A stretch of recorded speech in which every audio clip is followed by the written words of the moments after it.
We are back once again with another fun-filled, action-packed, non-flipped Algebra 2 Classroom video, starting Unit 8, Note number 1.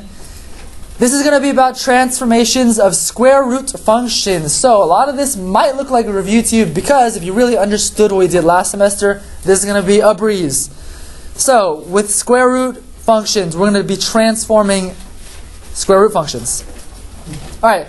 The very first thing you need to know, though, is the square root parent function, right? Parent function is the most basic version of a function, and all the transformations are based off of that parent function. So, does anybody know the most basic parent function or function for square root is f of x equals square root of x? Does anybody know the 4 points that we would always use for this parent function? 0, 0, 0. What else? 1, 1. What else? 2, not 2, 4. 4, 2. Because y is the square root of x. So if x is 4, the square root of 4 would be 9, 3. 9, 3. There we go. Alright, so those are the 4 basic points that we'll always use for the parent function. Alright, the second area right here where it says function, that is just to explain the rules of this function. F of x is square root of x when x is greater than or equal to what? What's the smallest x value you see here? 0. X has to be greater than or equal to 0 because you cannot take a square root of a negative number. If you take a square root of a negative number, it's imaginary and you can't graph that. So we're not going to graph that. Alright. So let's graph our parent function then. We got 0, 0. We got 1, 1, we have 4, 2, and we have 9, 3. And then we connect this. Dang it, I missed. There we go. So it should look something like this. That is the parent function. The basic. Where all transformations originate from. Alright, what is the domain of this graph? 0, 0. 0, the domain. Oh. Left and right. How far left does this graph go? How far right does it go? Infinity. 0 to infinity is correct. What are the symbols around the 0 and the infinity? Bracket and then parentheses. Bracket because it actually touches the point at 0, 0, right? And then parentheses around the infinity because you never reach infinity. Now what is the range? That's the lowest point to the highest point. Bracket 0. Bracket 0. Comma. Comma what? Oh, no, infinity. Infinity, yeah. It's going forever. Parentheses. Okay, next we got the x-intercept. What does x-intercept mean? Where it crosses the x-axis. Where does it cross the x-axis? At 0, 0, that's right. So 0, 0 is the x-intercept. What does the y-intercept mean? Where it crosses the y-axis, which is also 0, 0. Good. So that is the parent function for square roots. I don't have any. Yeah. Alright, so now we're going to look at transformations in the equation. So I don't know why, but in the notes it said vertex form of square root function. Technically there's no vertex on a square root function, so I'm just going to cross that out actually. Alright, so that equation right there shows all the possible transformations in the square root function. So we've studied 3 different types of transformations, and you probably want to change your paper to where it says 1, 2, 3. I don't know why, but like all the numbers on your paper got reversed from like greatest to least for some reason. So change it to 1, 2, 3. Because this order actually matters. You guys have seen on quizzes, tests, or whatever, where it says identify the transformations in the correct order. This is the order that transformations always go in. Alright, so the first transformation that is always applied would be reflections. And you have reflections over x or over the y. Now what variable tells you... Yeah, just because there's technically not a vertex on square root. You know, because there's no corner and then there's no peak. Yeah. Alright, so which one of these variables would tell you about a reflection over the x-axis? A. And what about A would tell you that this is reflecting? A is on the outside right, but what about A makes it a reflection? If it's negative, right. So if A is negative.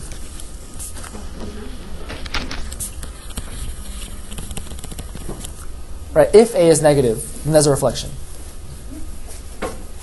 Which one of these variables tells you about a reflection over the y-axis?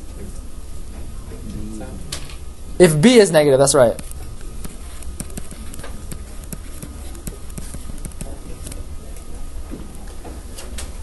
Okay, so that is the first transformation. It's going to be reflections. The next transformation, if it's in your equation, is going to be vertical or horizontal, stretches or shrinks. So, which variable tells you about a vertical stretch or shrink? Not quite. Which one of these tells you about a vertical stretch or shrink? The A, it is the A, that's right. So vertical stretch, I'm just going to write vertical V stretch, vertical stretch if A, how can I tell then if it's going to be a vertical stretch? Only if A is what? Positive? Not positive 1. Greater Greater than 1.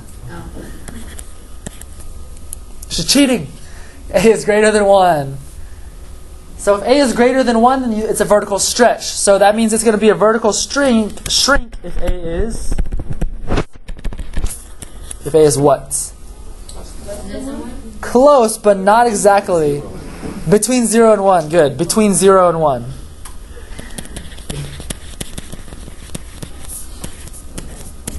Because less than 1 includes negative numbers, right? And you don't count the negative numbers. So if it's between 0 and 1, like a fraction, like 1/5, or like 0.7, whatever, that's going to be a shrink. If it's greater than a 1, it's a stretch. But now let's do the horizontal. Horizontal is opposite. So, horizontal stretch if, and as you said, yes, B. But it's a horizontal stretch if B is what? Is between 0 and 1. That's right, it's between 0 and 1. Very good. And it's going to be a horizontal shrink if B is... If B is greater than, 1. That's right. So that's how you tell these stretches and shrinks. And the last transformation that you would look for is a vertical or horizontal translation. So which one of these variables would tell you about a vertical translation? K. What about a horizontal translation? H. However, let's make a note next to the H. What do you have to watch out for when you're looking at H?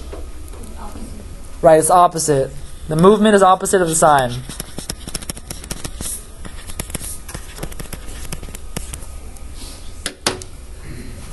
So these concepts are all things that we've seen before, though. Alright? So now let's take a look at these in action with a bunch of examples. Example 1. Right, this is usually the first type of example you see where you're just listing the transformations in the correct order. So now we're going to be seeing if we can get it in the correct order. So looking at number 1, which I think on your paper says number 4. What is the very first transformation that would be applied to the parent function? Number 1. over x-axis. Reflect over the x-axis. Right, this negative sign on the outside tells you you're reflecting over the x-axis. What's the next transformation then? Left one? Left 1. The plus 1 on the inside of the square root tells you left 1. Very good. And lastly, Down 4. up 4. There we go. Very good. All right, on number 2. What is the very first transformation of number 2? Vertical shrink by? That is right. Very good. And then what's the other transformation you see there? Up 3. Now why is it up 3 and not left 3?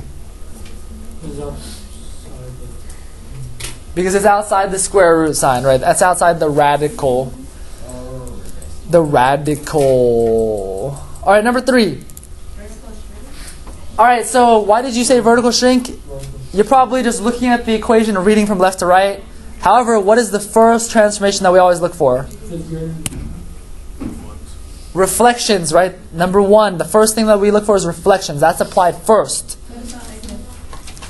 Okay, but What else can you check for? Inside. You can see the negative sign on the inside, which means reflect over the y. That's right. Okay, then what is the next transformation then? This is what you were saying, Holly? Vertical stretch by 2. That's right. Good. What comes after that? Right 7. And down 1. Very good.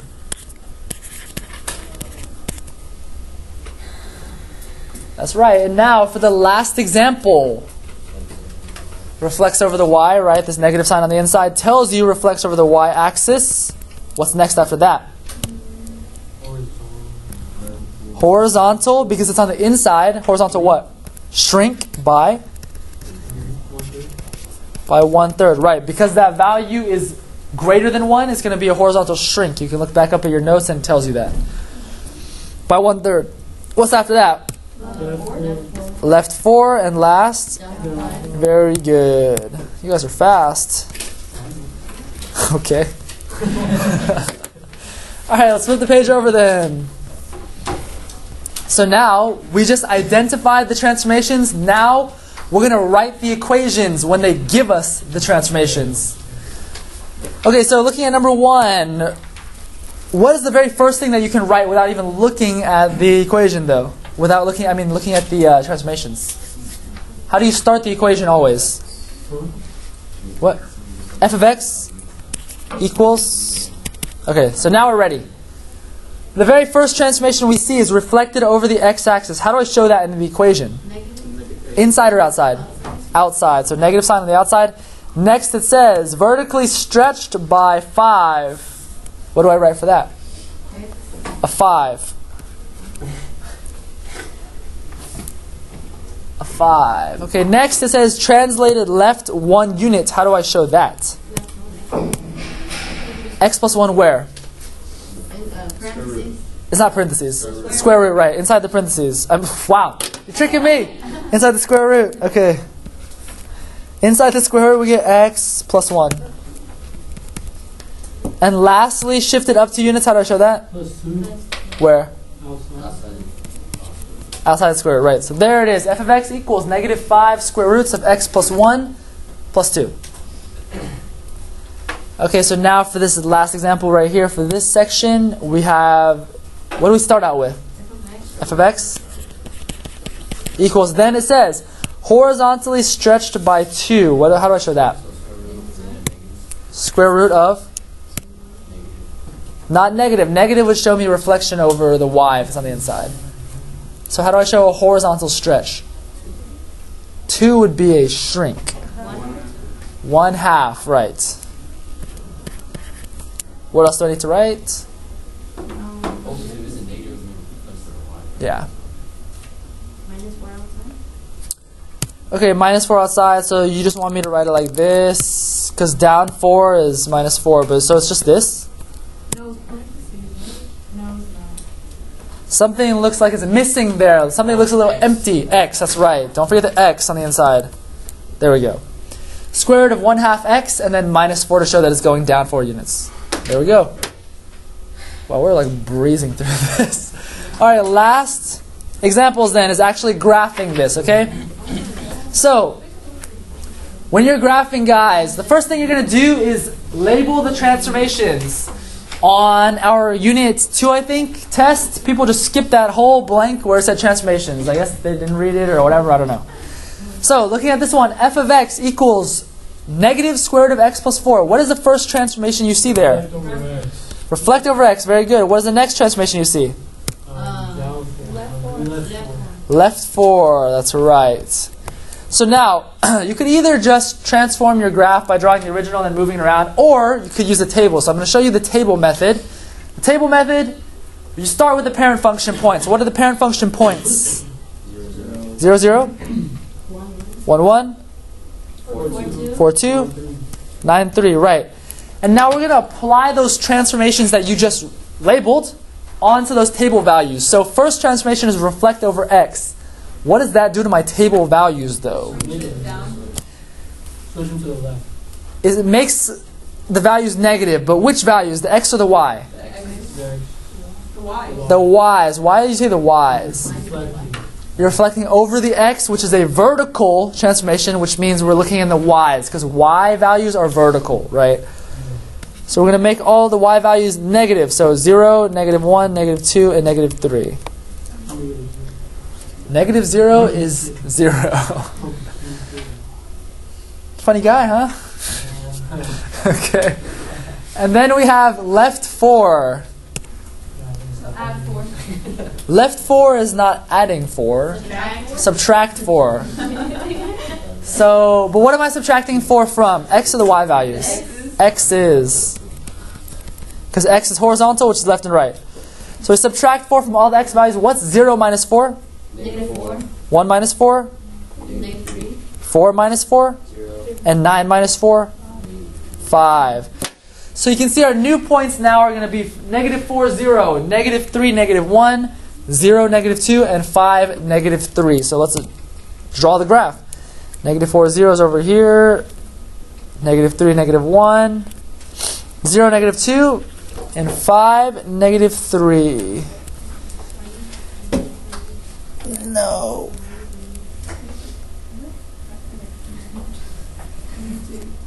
There we go. What is the x-intercept of this graph? Negative what? -2. The x-intercept. X-intercept's right there. The point that crosses the x-axis, which is -4, 0. Yeah. And what is the y-intercept? 0, -2, right. The y-intercept, the point that it crosses the y-axis. Okay.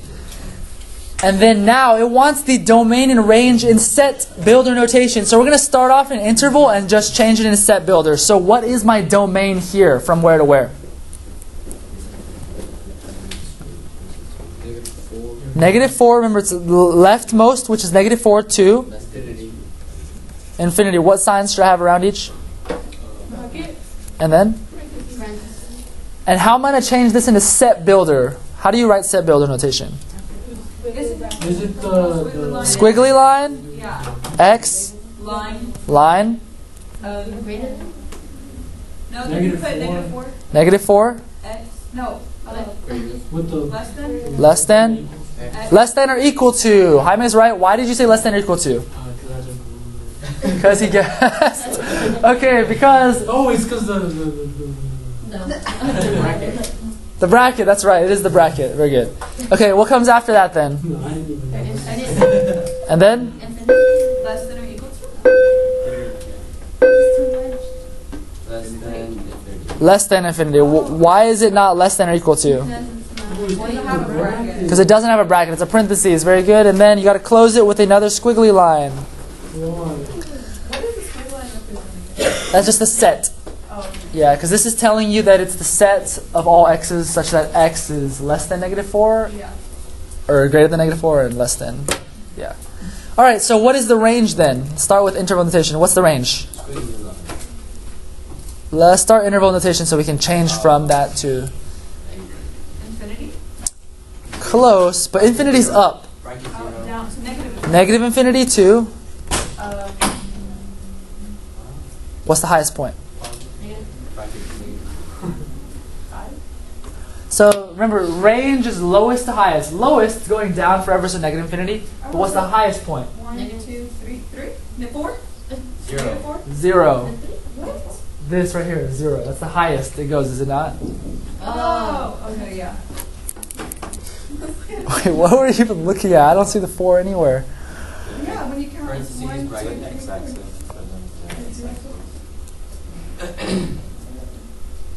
4. Wait, what? Oh, okay. Okay, so how do I write this in set builder then?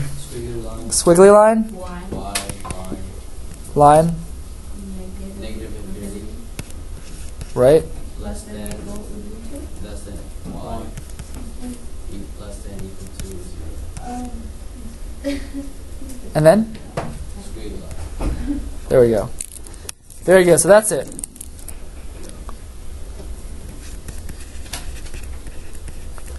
There it is. All right. So just be careful for the less than or equal to and less than. It corresponds to the parentheses and the brackets, okay? All right, let's do our very last example then. We've got f of x equals 2 square roots of x minus 1. So we're going to label the transformations first. What is the first transformation you see there?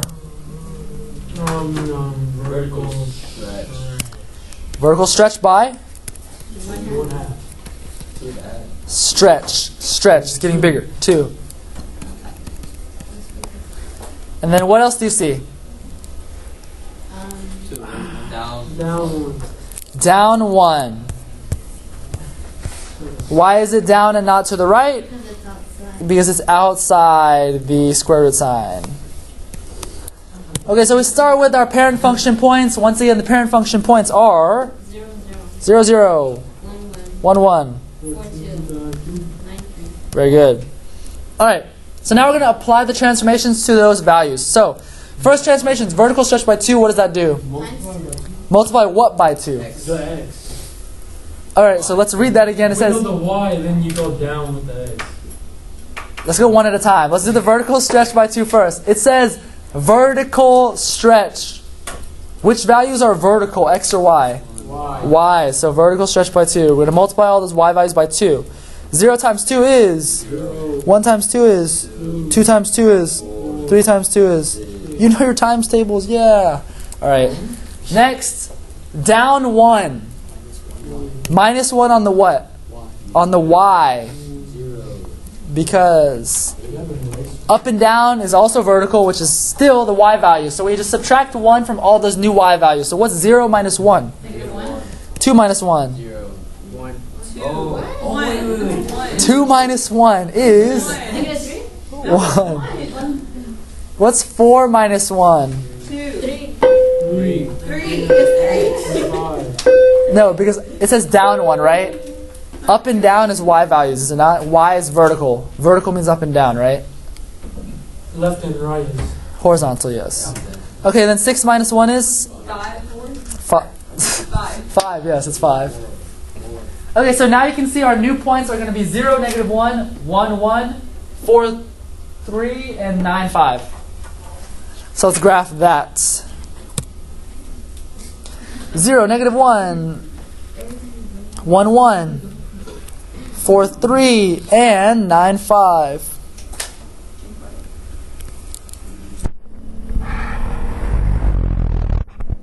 So it looks something like that.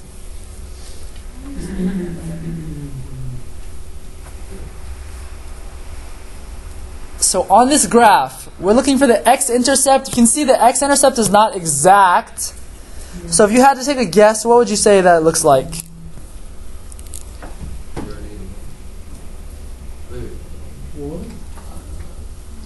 The x-intercept would be somewhere around there. So what would you guess that it's going to be? Oh, so 0.4 what? 0. It's an x-intercept, so it needs to be something comma 0. So 0.4 comma 0 is a valid guess. The actual answer is 0.25 comma 0. But anything that makes sense, you can clearly see that it's between 0 and 1, right? You see that? It's between 0 and 1 where it crosses the x-axis. So your number better be between 0 and 1. Anything like that would probably give you credit if you had to guess, right? But if you put something outlandish like negative 2, 0, okay, that's definitely not where it crosses. You put something like 17, 0, that's also not where it crosses. You're going to get it wrong. It needs to make sense. All right, what's the y-intercept, though? That's an exact one. 1. 0, negative 1, the y-intercept. It's a point.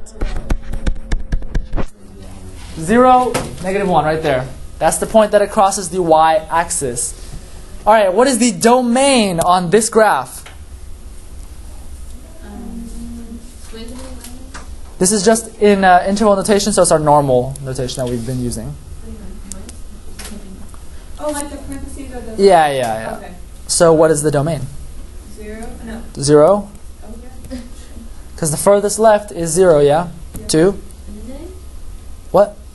Infinity? Infinity, that's right. Okay. What are the symbols around each of these? Bracket. And then? And parentheses. That's right. What's the range? Infinity. Bracket 0. Bracket, it's not 0. Bracket infinity. Negative infinity. Look at your graph. Where's the lowest point? Negative 1. You gotta look at your graph. To where? Infinity. Infinity, that's right. Negative 1 to infinity. And there it is. That's the end of notes numbers 1. So, until next time, see ya then. Peace.